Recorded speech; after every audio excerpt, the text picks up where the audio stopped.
ناظرین، داستان خالد بن ولید رضی اللہ عنہ کے سلسلے میں آج ہماری 8ویں ویڈیو ہے۔ مورخ لکھتا ہے کہ عربی جنگجوؤں کے اس وقت کے رواج کے مطابق ایک جنگجو کے لڑنے کا مرحلہ آیا۔ سب سے پہلے قریش کے پرچم بردار طلحہ بن ابو طلحہ نے آگے جا کر مجاہدین اسلام کو للکارا کہ اس کے مقابلے کے لیے کسی کو آگے بھیجو۔ آپ میرے دین کے دشمن حضرت علی رضی اللہ عنہ نے تند ہوا کے جھونکے کی طرح آگے آ کر کہا، میں آتا ہوں تیرے مقابلے کے لیے۔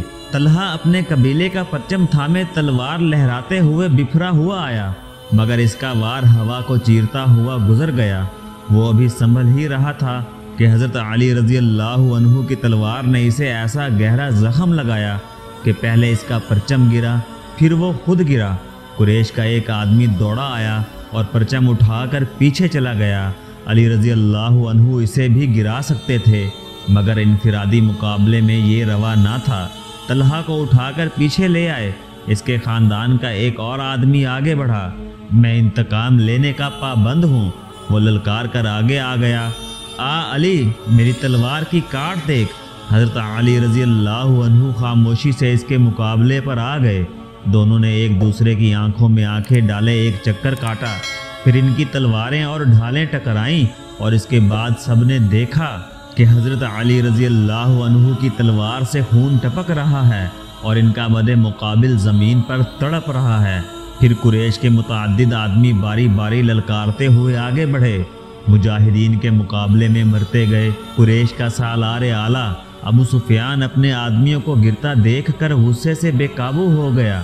جنگی دستور کے مطابق اسے انفرادی مقابلے کے لیے نہیں اترنا چاہیے تھا، کیونکہ وہ سالار تھا۔ اس کے مارے جانے سے اس کی فوج میں ابتری پھیل سکتی تھی، لیکن وہ اپنے آپ پر قابو نہ رکھ سکا۔ وہ گھوڑے پر سوار تھا، اس نے گھوڑے کو ایڑھ لگائی اور للکارتا ہوا آگے چلا گیا۔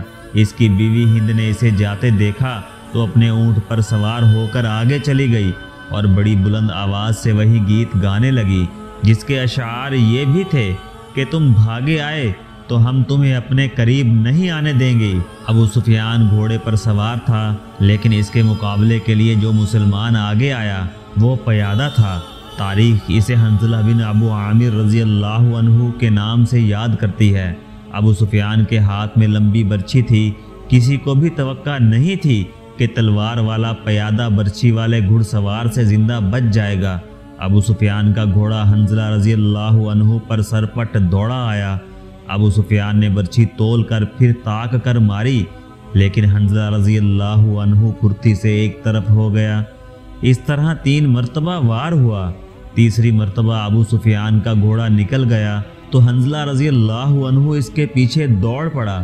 گھوڑا رک کر پیچھے کو مڑا تو حنظلہ رضی اللہ عنہ اس تک پہنچ چکا تھا۔ ابو سفیان اسے دیکھ نہ سکا۔ حنظلہ نے گھوڑے کی اگلی ٹانگوں پر ایسا زوردار وار کیا کہ گھوڑا گر پڑا۔ ابو سفیان دوسری طرف گرا۔ حنظلہ رضی اللہ عنہ اس پر حملہ کرنے کو آگے بڑھا تو ابو سفیان گرے ہوئے گھوڑے کے ارد گرد دوڑ دوڑ کر اپنے آپ کو بچانے لگا، اور اس کے ساتھ ہی اس نے قریش کو مدد کے لیے پکارا۔ قریش کا ایک پیادہ دوڑا آیا۔ مسلمان اس غلط فہمی میں رہے کہ یہ آدمی ابو سفیان کو اپنے ساتھ لے جائے گا، لیکن اس نے بے اصولی کا مظاہرہ کیا۔ پیچھے سے حنظلہ رضی اللہ عنہ پر وار کر کے اسے شہید کر دیا۔ ابو سفیان اپنی صفوں میں بھاگ گیا۔ آخری مقابلے کے لیے قریش کی طرف سے عبد الرحمن بن ابو بکر آیا۔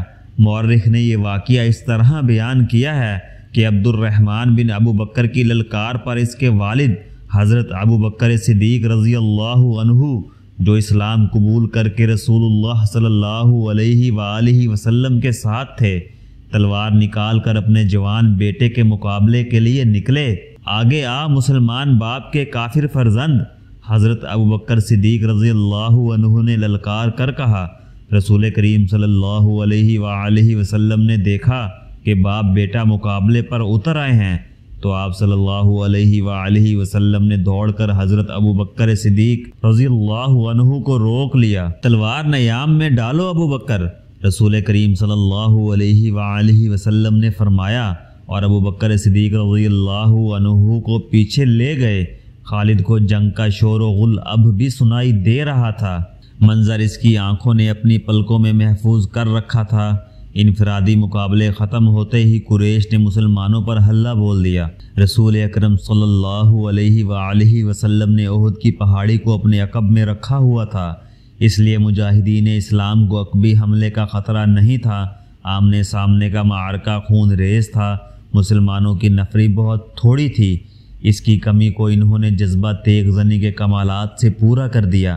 اگر قریش کو نفری کی افراد حاصل نہ ہوتی تو وہ مسلمانوں کے آگے نہیں ٹھہر سکتے تھے۔ وہ نفری کے زور پر لڑ رہے تھے۔ خالد کی نظر رسول کریم صلی اللہ علیہ وآلہ وسلم پر تھی۔ آپ صلی اللہ علیہ وآلہ وسلم ایک پہلو پر تھے، یہی پہلو تھا کہ جس پر خالد کو حملہ کرنا تھا۔ اب کہ اس نے اپنے سواروں کو یہ حکم دیا کہ وہ گھوڑوں کو سر پٹ دوڑاتے تنگ راستے سے آگے نکل جائیں اور مسلمانوں کے پہلو پر حلہ بولیں، مگر عبداللہ بن جبیر کے 50 تیر اندازوں نے سواروں کو اس طرح پسپا کر دیا کہ وہ چند گھوڑے اور زخموں سے کرہاتے ہوئے گھڑ سواروں کو پیچھے چھوڑ گئے۔ معرکہ عروج پر تھا، صرف ایک آدمی تھا جو لڑ نہیں رہا تھا، میدان جنگ میں برچھی اٹھائے یوں گھوم پھر رہا تھا جیسے کسی کو ڈھونڈ رہا ہو۔ وہ وحشی بن حرب تھا۔ وہ حمزہ رضی اللہ عنہ کو ڈھونڈ رہا تھا۔ حمزہ رضی اللہ عنہ کو قتل کرنے کے اس کے لیے 2 انعام تھے، ایک یہ کہ اس کا آقا اسے آزاد کر دے گا، اور دوسرا ابو سفیان کی بیوی ہند کہ وہ زیورات جو اس نے پہن رکھے تھے اسے حمزہ رضی اللہ عنہ نظر آ گئے۔ وہ قریش کے ایک آدمی صبا بن عبد العزا کی طرف بڑھ رہے تھے۔ عرب میں رواج تھا کہ ختنہ عورتیں کیا کرتی تھیں۔ مورخ ابن حشام کے مطابق اسلام سے پہلے ہی عربوں میں ختنے کا رواج موجود تھا۔ حمزہ رضی اللہ عنہ نے جس صبا کو للکارا تھا اس کی ماں ختنہ کیا کرتی تھی۔ ختنہ کرنے والی کے بیٹے حمزہ نے اسے للکارا، ادھر آ اور مجھے آخری بار دیکھ لے۔ صبا بن عبد العزا حمزہ رضی اللہ عنہ کی طرف بڑھا، غصے سے اس کا چہرہ لال تھا۔ وہ تلوار اور ڈھال کی لڑائی کا ماہر تھا۔ حمزہ رضی اللہ عنہ بھی کچھ کم نہ تھے۔ دونوں ایک دوسرے کے قریب آئے اور ایک دوسرے پر وار کرنے لگے۔ دونوں کی ڈھالیں وار روک رہی تھیں۔ وہ پینترے بدل بدل کر وار کرتے تھے، لیکن ڈھالیں تلواروں کے راستے میں آ جاتی تھیں۔ اس وقت وحشی بن حرب جھکا ہوا آہستہ آہستہ ان کی طرف بڑھا۔ اسے زمین اور جھاڑیوں نے اونٹ دے رکھی تھی۔ حمزہ رضی اللہ عنہ اپنے دشمن کی آنکھوں میں دیکھ رہے تھے۔ صبا کے سوا انہیں کچھ بھی نظر نہیں آ رہا تھا۔ وحشی ان کے قریب پہنچ گیا۔ برچھی نشانے پر پھینکنے کا وہ ماہر تھا۔ اتنا قریب ہو گیا جہاں سے اس کی برچھی خطا نہیں جا سکتی تھی۔ وہ اٹھ کھڑا ہوا اور برچھی کو ہاتھ میں تولا، پھر اسے پھینکنے کی پوزیشن میں لایا۔ حمزہ رضی اللہ عنہ نے صبا پر یکے بعد دیگرے تیزی سے 2-3 وار کیے۔ آخری وار ایسا پڑا کہ حمزہ رضی اللہ عنہ کی تلوار صبا کے پیٹ میں اتر گئی۔ حمزہ رضی اللہ عنہ نے تلوار اس کے پیٹ سے اس طرح نکالی کہ اس کا پیٹ اور زیادہ پھٹ گیا۔ وہ حمزہ رضی اللہ عنہ کے قدموں میں گر پڑا۔ حمزہ ابھی سنبھلے ہی تھے کہ وحشی نے ان پر پوری طاقت سے برچھی پھینکی۔ فاصلہ بہت کم تھا۔ برچھی حمزہ رضی اللہ عنہ کے پیٹ میں چلی گئی۔